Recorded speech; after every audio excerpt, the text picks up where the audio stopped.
Presenting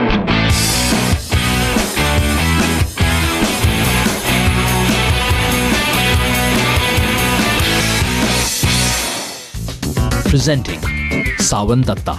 Originally a Delhiite, now a Mumbaiker. She still misses India's capital city. Sheer number of people per square inch area. It's like, jidhar dekho log hi log hain. It's very intrusive. It's very, scary. It's very claustrophobic. So the space crunch is the first thing that hits you.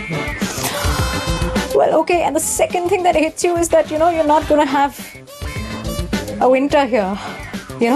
All the warm clothes, all the woolens that you've carried, all the razais that you've carried, they're going to stay in the boxes. They will never come out.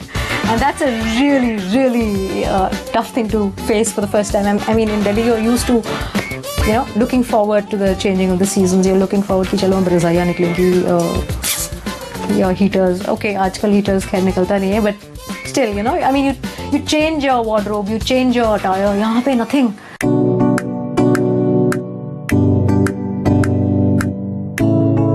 Generally, see, when I was a 3-year-old kid, I don't remember this, but my parents told me I was really howling, I was really crying one day, and my grandfather, he got me this chota sa, tiny harmonium. And it was a very fascinating harmonium because the keys were not black and white. They were like red, pink, green, different colors. So for me, I had a decent ear. I mean, I've always been somebody who's, picked up tunes by listening. So for me, a tune would be like red, green, pink, black, so it was a very fascinating thing for me. How do I know it is winter in a city where it never gets cold? Sawan is a singer, producer, songwriter, pretty much a one-woman army who's produced all her work till date and has offered her services as full-time producer to other musicians. It is winter in a city where it never gets cold. Since I did architecture, I passed out. I worked for a couple of years as an architect. And then I was really missing music too much. So slowly I made that transition from, initially I didn't know whether I could make the transition professionally. But well, it kind of worked out. So I've been doing music professionally for a very, very long time in Delhi, mainly for television, because that used to be the dominant industry there. Then for other interesting things like theatre soundtracks, jingles, a few albums that came out of Delhi. How do I know? In her studio, Sawan gives us a sample of her very do-it-yourself approach.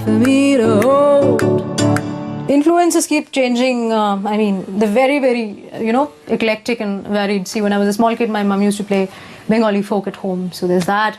Then I went to SPA, which is, School of Planning and Architecture, where everybody listens to Pink Floyd because all the guys in Pink Floyd were architects.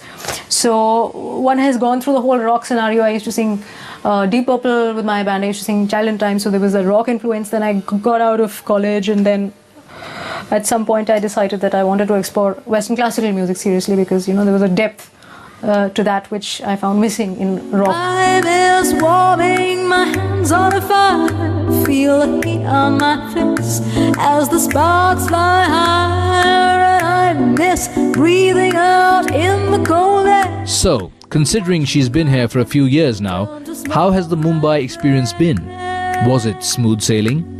But how? No, it's never, nothing. It's never smooth sailing. You see, one of the biggest problems of being somebody who sings and somebody who produces is that as a performer, you're required to be completely confident and completely cocksure of yourself and have no doubts in your mind about what you're doing. You have to be really, really arrogant, and otherwise, that hesitation comes through in your performance. But as a producer, you're required to be 100% critical, 100% doubtful, and you're required to look at everything you're doing, with a microscope.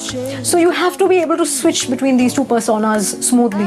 Making that transition is, it takes a while to be able to do it smoothly, but it's almost like being schizophrenic. It's like being two different people, but you have to manage that somehow. I miss a hot water bottle in my bed, and I miss the tip of your nose turning red. So many things about winter. One loves the sweaters, the jackets, the scarves, and the gloves.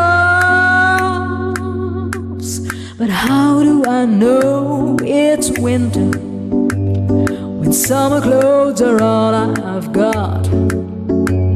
How do I know it is winter in a city where the sun stays hot. How do I know it is winter when summer clothes are all I've got?